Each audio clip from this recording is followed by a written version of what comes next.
Good morning, everyone.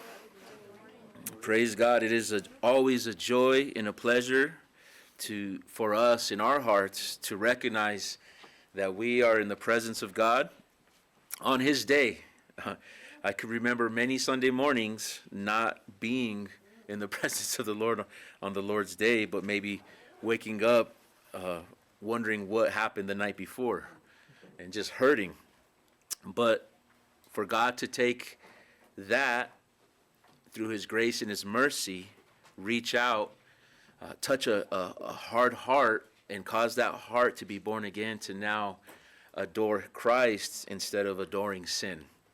And so we're going to get ready to take communion. If you have your Bibles, please turn to the book of John, chapter 17. We're going to be looking at verses 20 and 21. As Brother JD said, happy March. It is moving really, really fast. And so, as we look at Christ's high priestly prayer, He's getting ready to go to the cross soon. And there's things that He's asking of the Father. And so, as a believer and as a Christian, one of the things that will always be fascinating for you is to watch and glean in the relationship between the Father and the Son. That's so special. And John gives us insight to what that looks like. And so, it's like when you're young and adults are having conversation and they kick you out the room and say, this is grown folk talk. You got to go. All right, well, this is God talk here, except we're not kicked out of the room. We get to see how the Son talks to the Father. And this is what He says starting in verse 20. I do not ask on behalf of these alone, but for those also who believe in me through their word, that they may be one. Even you, Father, are in me and I in you, that they may be in us, so that the world may believe that you sent me. And so, Christ, in His wisdom, is so sure that the disciples will be able to accomplish everything that He is sending them to do, that He is going to pray for the next generation of believers. And this includes us as His people. So, what does Christ pray? He prays that they would be one. That they would be one, united together. And that in the oneness that God's people have, that would be a reflection of the Father and the Son's unity as well. So when we look at the Father and the Son, we know that it was the perfect picture of unity.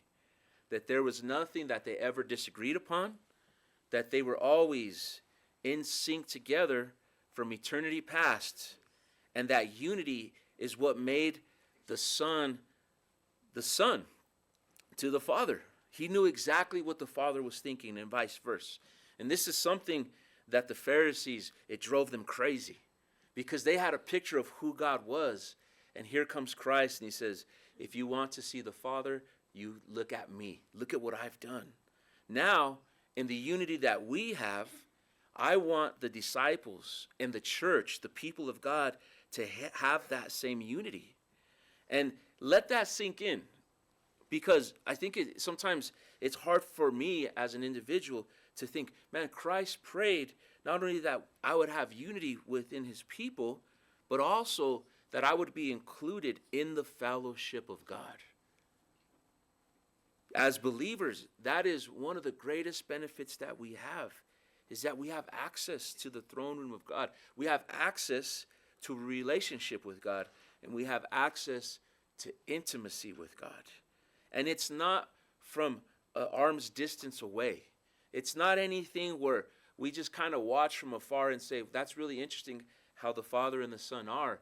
But it is actually, you're part of that relationship in an intimate way. He wants us to be part of it. He wants us to be included.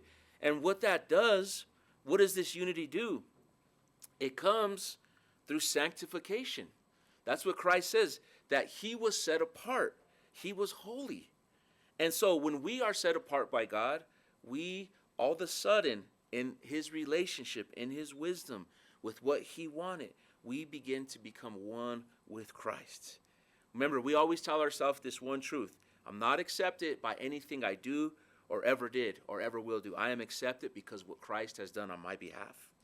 And so because what he's done on my behalf, I'm able to be unified with God himself. And that sanctification is where we're set apart. And so why is that important? Well, we know that the Son was sinless, and we also know that we are sinful. Right? It is the grace of God that carries us. However, when the world sees the grace of God and it sees us being sanctified and set apart, what that does is it proves that the Father sent the Son. He sent Christ. Talk about pressure. All right? Have you ever looked and examined your own spiritual walk and say, this is not where I should be. I need to grow. And yet the pressure of people will look at us and say, that's what it is to be set apart for the kingdom. So, as we get ready to take the cup, I ask the question, how does it make you feel as a believer that Christ brought you into this kingdom, not only through action, but through prayer? We're here today getting ready to take the cup because Christ prayed for those who his own would reach out. And this church belongs to Christ. The universal church belongs to Christ. There's no threat towards it. Anytime there ever is a threat, who is the head of this body? It is Christ. Over all his people, it is Christ. So carry that in your heart as you prepare yourself for communion and remember what he has done in this new covenant. Let's pray. Lord, as we come into your presence and as we worship you in song and in communion and through the worship of the Word of God, Lord, we ask that you would bring such a unity within this body, Lord, and within the church itself, the overall church, that those that are not part of the kingdom would be able to see the unity and see the reflection that your people carry of even the relationship between you and the Father, Lord Jesus. And Father, we want to come to you and thank you that you would send your Son, and that in all of his splendor and all of his greatness, that he would pray for us, and that he would ask of you that we would be unified and that we would be sanctified. And Lord, we as your people cling to the cross, to this new covenant, because that's our only hope. And we know that apart from grace, Lord, we can't do anything. That apart from you, we can do nothing. And so we're asking, Lord, as your people, that as we take the cup and as we take the bread, that you would purify us and that you would keep this high calling in front of us so that we can reflect you, Lord. We ask, God, that you would prepare our hearts to see Christ in this new covenant today. Father, we love you and we thank you. In Jesus' name, amen. So as we get ready to take the cup, I'm going to ask Brother Elias to come to this side and I'll be here.